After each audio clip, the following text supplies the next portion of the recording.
شیریں مزاری صاحبہ جو ہیں انہیں ان کے لیے سب سے زیادہ مشکل کی سچویشن یہ بنی کہ آپ سب کو پتا ہے کہ وہ ان کی عمر کیا ہے، یہ مجھے بتانے کی ضرورت نہیں ہے. وہ بیمار تھیں اس سے پہلے بھی. انہیں جب جیل لے کے گئے تو پہلی رات ہی اوپر سے آرڈرز آئے. اوپر سے آرڈر ڈیفینیٹلی شہباز شریف سے کم کے تو نہیں ہوں گے. وہ آرڈرز آئے کہ انہیں جیل کے اندر کسی قسم کا کوئی تکیا، کسی قسم کی چٹائی، چادر، کوئی چیز نہ دی جائے. وہ جو ایک سیمنٹ کا فرش ہے جس کے اوپر اکثر کیڑے مکوڑے ہوتے ہیں، میں نے وہ سیلز دیکھے ہوئے ہیں، اس کے اندر ننگے فرش کے اوپر انہیں لٹایا جائے. اور وہ زیادہ ٹائم کھڑی رہی اس رات کیونکہ ان کے پاس کوئی چیز نہیں تھی لیٹنے کو وہاں پر. اور اس کے اندر ایک انڈین ٹوائلٹ ہوتا ہے، انڈین باتھ روم ہوتا ہے، اور وہ ٹوائلٹ جو ہے وہ کھلا ہوتا ہے. 6x8 کا سیل ہوتا ہے جس کے اندر ہی آپ نے رہنا ہوتا ہے اور ادھر ہی وہ باتھ روم ہوتا ہے اوپن. تو وہ زیادہ ٹائم کھڑی رہی اس کے اندر جس سے ان کے پاؤں سوج گئے، سویلنگ ہو گئی ان کے پاؤں کے اوپر جس سے انہیں بخار ہو گیا. تو جب وہ دوسری دفعہ پکڑی گئیں، تیسری دفعہ پکڑی گئیں، چوتھی دفعہ پکڑی گئیں تو ہر دفعہ ان کی طبیعت بہت سخت خراب تھی. جب وہ تیسری دفعہ پکڑ کے واپس گئیں اس حوالات میں سیل میں تو انہوں نے وہاں پر موجود لوگوں سے ریکویسٹ کی کہ انہیں کسی قسم کی کوئی کرسی دے دی جائے تاکہ وہ، ویسے تو زمین پہ بیٹھنے کی جگہ نہیں ہے وہاں، تو وہ کرسی پر بیٹھ سکیں. کوئی پرانی نئی کوئی بھی کرسی دے دیں. جان بوجھ کر انہیں ایک ایسی کرسی دی گئی جو ٹوٹی ہوئی تھی. جب وہ اس پر بیٹھی تو وہ کرسی ٹوٹ گئی اور وہ گری بہت بری طرح سے جس سے انہیں چوٹیں آئیں. ان کی طبیعت مزید خراب ہو گئی. پھر انہیں ان کے بچوں کے بارے میں دھمکیاں دی گئیں، انہیں ان کے بچوں کو نقصان پہنچانے کے بارے میں دھمکیاں دی گئیں اور پھر ان سے یہ سٹیٹمنٹ جو ہے وہ لی گئی. بڑی بدقسمتی کی بات ہے جو کچھ ہوا ہے. وہ ایک بہادر عورت ہیں، ہم سب ان کا بڑا احترام کرتے ہیں، وہ ہماری بہن ہے. ہمیں پتا ہے کہ وہ ایک بہادر خاتون ہے اور ہمیں پتا ہے کہ کتنا انہیں مجبور کر کے، کتنا انہیں ان کے شوہر کا ابھی انتقال ہوا تھا چند مہینے پہلے، انہیں کس طریقے سے ان کی فیملی ٹریجڈی کو بیچ میں لا کے بلیک میلنگ کر کے کس طریقے سے ان سے یہ سٹیٹمنٹ لی گئی. اچھا، اس کے ساتھ ساتھ اسد عمر صاحب کے ساتھ بھی یہی سلوک کرنے کی کوشش کی جا رہی ہے. انہیں بھی اڈیالہ جیل میں ایک سیل میں رکھا ہوا ہے. ان کے اوپر بھی بہت زیادہ اس ٹائم سختی ہے. ان کو بھی کوئی کسی قسم کی سہولت نہیں ہے. کورٹ آرڈر کے باوجود انہیں گھر کے کھانے کا اور دوسری چیزوں کا ایکسیس نہیں دیا جا رہا. ایون ان کو دوائی کا ایکسیس پراپر طریقے سے نہیں دیا جا رہا. ان کی صحت بھی اندر خراب ہے اور ان سے بھی ایک ہی ڈیمانڈ ہے کہ آپ یہ پریس کانفرنس کریں اور آپ چلے جائیں، آپ کو چھوڑ دیتے ہیں. ابھی جب میں یہ ویڈیو ریکارڈ کر رہا ہوں تو اس سے تھوڑی دیر پہلے آنریبل اسلام آباد ہائی کورٹ سے فیصلہ آیا ہے کہ اسد عمر صاحب کو رہا کر دیا جائے. اب دیکھتے ہیں کہ ان کے ساتھ بھی وہی کیا جاتا ہے جو شاہ محمود قریشی صاحب کے ساتھ کیا جا رہا ہے، کیونکہ اسد عمر صاحب کو لالچ بھی دیا گیا ہے کہ اگر آپ -1 کر دیتے ہیں، مین عمران خان صاحب سے لا تعلقی کر دیتے ہیں، تو پھر آنے والے سیٹ اپ میں ہو سکتا ہے آپ کو وزیر اعظم بنا دیا جائے یا کوئی اور اہم ذمہ داری دے دی جائے. تو اس کے باوجود اسد عمر صاحب نے انہیں درخواست کی ہے کہ وہ یہ نہیں کرنا چاہتے. وہ پاکستان تحریک انصاف کے ساتھ ہی سفر کرنا چاہتے ہیں اور جو کورٹ فیصلہ کرے گی اس کو اوبے کرنا چاہتے ہیں. اب دیکھتے ہیں کہ یہ پی ڈی ایم کا ٹولہ بھی کورٹ کے فیصلے کو اوبے کرتا ہے یا نہیں کرتا. اس کے بعد شاہ محمود قریشی صاحب کے ساتھ بھی یہی کیا گیا. بہت ساری خبریں پھیلائی گئیں کہ شاہ صاحب ایک پریس کانفرنس کر رہے ہیں. ملیکہ بخاری کی پریس کانفرنس کا بتایا گیا کہ 7:30 بجے شام میں کل کی بات کر رہا ہوں، کل 7:30 بجے شام میں پریس کانفرنس کر کے وہ بھی پاکستان تحریک انصاف سے لا تعلقی کر دیں گی.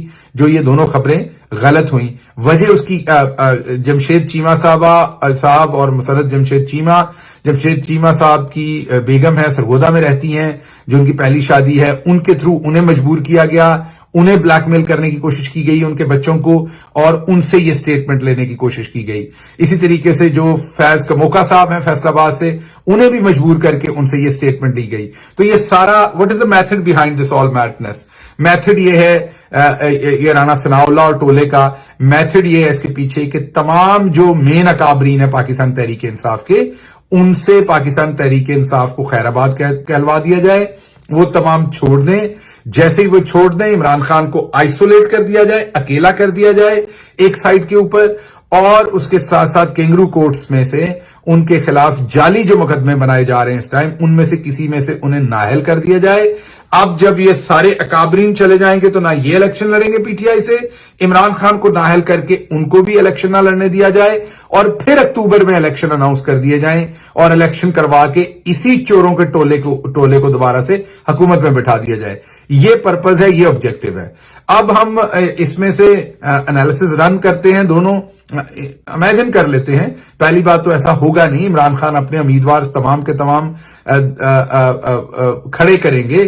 اگر ہمارے اب کے امیدوار آپ نے لے لیے تو اس کے پیچھے ہمارے پاس پہلے سے لسٹیں بنی ہوئی ہیں, ہمارے پاس امیدوار موجود ہیں جن کو ٹکٹس ایشو کیے جائیں گے. عمران خان صاحب نے بہت پہلے یہ کام کر لیا تھا.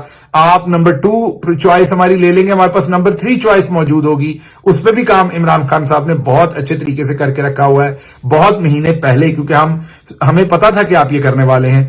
تو جو بھی سچویشن ہوگی, آپ ہماری پارٹی بین کریں گے, آزاد لوگ لڑیں گے, اور عمران خان کی ان کو جب پیچھے سے سپورٹ ہوگی تو آپ یہ دیکھیں گے کہ ووٹ عوام نے جن کے اوپر آپ ظلم کر رہے ہیں, ستم کر رہے ہیں, عورتوں کو بے آبرو کر رہے ہیں آپ لوگ اس ٹائم, ان کی تحقیر کر رہے ہیں, وہ تمام لوگوں نے اب اگر کوئی کم بول رہا ہے تو انہوں نے ووٹ کے ٹائم پہ ٹھپا لگاتے ہوئے بڑے زور و شور سے بولنا ہے. لیکن ہم ایک دفعہ زیوم کر لیتے ہیں, کہ آپ ایک منٹ کے لیے امیجن کر لیتے ہیں کہ آپ یہ کر لیں گے, آپ یہ الیکشن دھاندلی کر کے اپنی مرضی کے ریزلٹس لا کے سب کچھ کر کے, تو پھر آپ کیا کر لیں گے؟ کیا یہ چور ملک چلا لیں گے؟ نہیں, یہ نہیں چلا سکیں گے. ان چوروں سے ملک نہیں چلے گا, ملک اور زیادہ نیچے جائے گا. آج کی خبریں کیا ہے؟ آج کی ایک خبر ہے کہ ہماری کرنسی جو ہے وہ اس ٹائم سری لنکا جو بینک ڈیفالٹ کر چکا ہے اس سے بھی بدتر اس ٹائم پرفارم کر رہی ہے. اور آج کی دوسری خبر یہ ہے کہ ہمارے ہاں مہنگائی جو ہے وہ سری لنکا جو بینک ڈیفالٹ ہو چکا ہوا ہے, بینکرپسی ہو چکی ہے وہاں پر, وہاں سے بھی زیادہ مہنگائی ہمارے ہاں ہو رہی ہے. لیکن ہماری پریورٹی کیا ہے؟ ہماری پریورٹی یہ ہے کہ کس طرح سے شاہ محمود قریشی سے پاکستان تحریک انصاف سے ان کو الگ کیا جائے, کسی طریقے سے اسد عمر کو ظلم کر کے, ستم کر کے, تنگ کر کے ان کو پاکستان تحریک انصاف سے ہٹایا جائے, تاکہ عمران خان کو آئسولیٹ کر کے الیکشن کروا کے ان چوروں کو دوبارہ سے سیٹ پر بٹھایا جائے. تو یہ تمام کا تمام پلاننگ ہے. یہ جتنے بھی لوگ ہمارے جا رہے ہیں, جو مین لوگ جا رہے ہیں, کچھ تو موسمی پرندے تھے نا جو آپ کو پتا ہے کہ شاپنگ کرنے آئے ہوئے تھے پولیٹیکل سیٹ کی, انہیں جدھر جو پارٹی اوپر جاتی نظر آتی ہے وہ بھاگ کے اس میں چلے جاتے ہیں. اور بدقسمتی ہمارے پولیٹیکل کلچر کی یہ ہے کہ ایسے لوگ سروائیو کرتے ہیں, ایسے لوگوں کو پارٹیز بھی موقع دیتی ہیں جو کہ نہیں دینا چاہیے, لیکن ایسے لوگ ہوتے ہیں. جب ابھی بھی ہم نے ٹکٹس نہیں تو کچھ ایسے لوگوں کو یقیناً ٹکٹس اس دفعہ بھی ملی جو بالکل موسمی تھے, اب وہ بھاگ رہے ہیں. تو ایک تو وہ لوگ ہیں, لیکن جو ہمارے مین اکابرین جن سے پارٹی چڑھوائی جا رہی ہے وہ پورے کا پورا مقصد عمران خان کو اکیلا کرنا ہے, آئسولیٹ کرنا ہے. اچھا, اب دوسری طرف عمران خان کی اسٹریٹجی کیا ہے؟ عمران خان کی اسٹریٹجی اس پی ڈی ایم ٹولے کے خلاف آخری گیند تک لڑنے کی ہے.